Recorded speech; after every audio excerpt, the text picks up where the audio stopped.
बाबा, ये मानव की देह मिली है, मनुष्य का शरीर मिला है, आपका एक लोटा जल चढ़ाने में हमारा कोई लाभ नहीं है, पर इतना याद रखना, तुम्हारे एक लोटा जल चढ़ाने में तुम्हारी जिंदगी भर का लाभ है। जब जब दुख की घड़ी आएगी, मेरा विश्वनाथ तुम्हारे सामने खड़ा मिलेगा।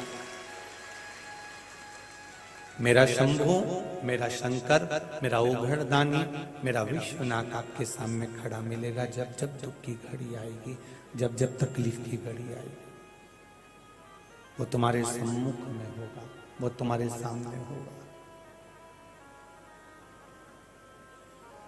दुर्योधन और अर्जुन एक ही गुरु के चेले थे।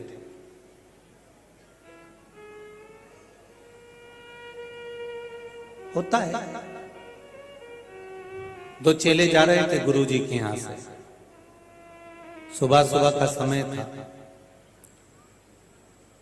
दोनों में से एक चेले ने कहा, देख वृक्ष के ऊपर, पेड़ के ऊपर तोता बैठा है। वृक्ष के ऊपर तोता बैठा है।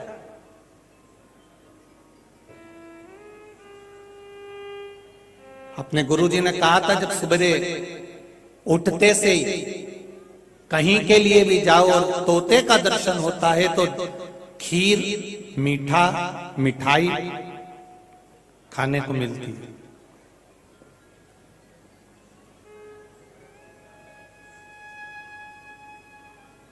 आज तोते का दर्शन हुआ है तो मिठाई खाने को मिलेगी, खीर खाने को मिलेगी।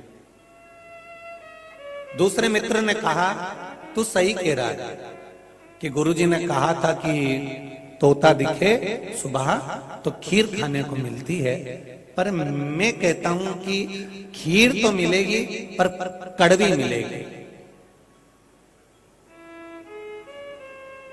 उसने कहा, ऐसा नहीं है, गुरुजी बोले हैं तो गुरुजी की वाणी कभी गलत नहीं हो सकती।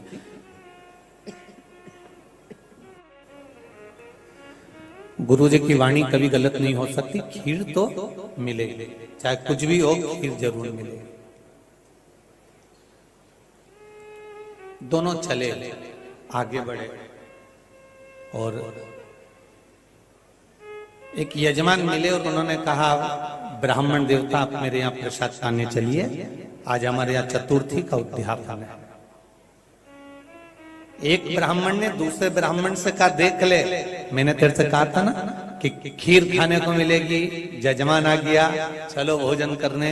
और दोनों जब भोजन करने बैठे, पूड़ी, सब्जी, भुजिया सब आ गया, साथ में खीर भी आई।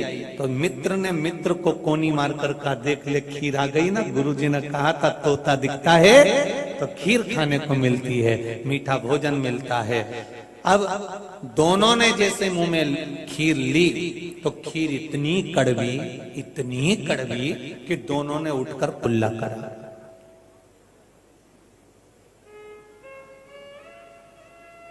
मित्र ने मित्र से कहा, मित्र एक बात बता, अपने गुरुजी ने कहा था कि सवेरे तोता दिखे तो खीर खाने को मिलती है, मीठा भोजन खाने को मिलता है, फिर ये खीर कड़वी कैसे हो गई? तूने कहा था कि कड़वी खीर मिलेगी, तू इतना विद्वान कैसे हो गया? उसने कहा, गुरुजी ने तोते को कहा था कि तोता दिखे तो मीठा भोजन मिलेगा, पर तोता नीम के पेड़ पर बैठा था, इसलिए मैं समझ गया कि खीर कड़वी मिलेगी। ये निश्चित था।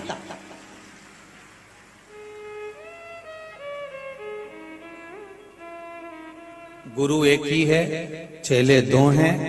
एक में विद्वत्ता इतनी थी कि तोता किस पेड़ पर बैठा है उसने वो देख लिया था और कह दिया था खीर कड़वी मिलेगी, और दूसरे ने देखकर कह दिया था कि खीर खाने को मीठी मिलेगी, क्योंकि गुरु ने उतना ही ज्ञान दिया था कि तोता दिखे तो समझ लेना कि खीर खाने को मिलेगी।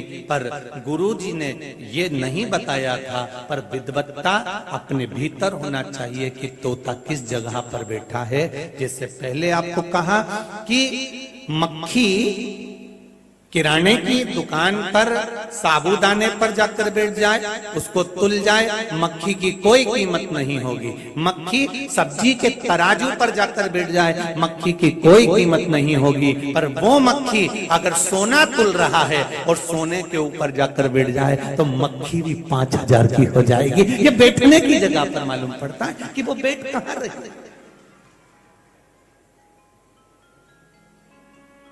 वो किस जगह पर बैठ रही है, किस स्थान पर बैठ रही है, किस जगह पर वो मक्खी बैठ रही है, ये उसके ऊपर निश्चित करता है।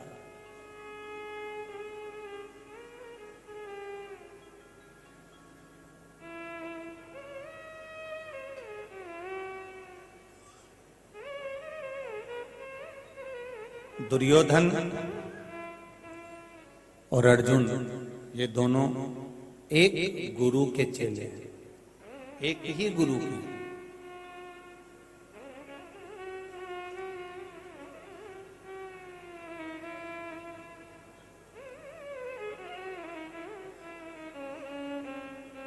अब जरा विचार करिएगा, एक हार रहा है और एक जीत रहा है। कारण क्या है? क्योंकि दुर्योधन और अर्जुन भले एक गुरु के चेले हैं, पर अर्जुन ने बाल्य अवस्था से ही भगवान की शरणागति ग्रहण कर कर रखी थी, इसलिए उसकी जीत निश्चित थी, इसलिए वो जीत रहा था और दुर्योधन हार रहा था। अर्जुन जीत रहा है, दुर्योधन हार रहा है, क्योंकि गुरु भले एक हो पर उसकी शरणागति का सुख, उसकी शरणागति का स्मरण क्या है। क्यों कहते हैं आपको कि आप यहां तक शिव महापुराण की कथा कहती है कि शंकर जी के मंदिर में भी नहीं जा सकते, तो शंकर जी के मंदिर के सामने से भी निकल कर चले जाओगे, शिव के द्वार से भी निकल कर चले जाओगे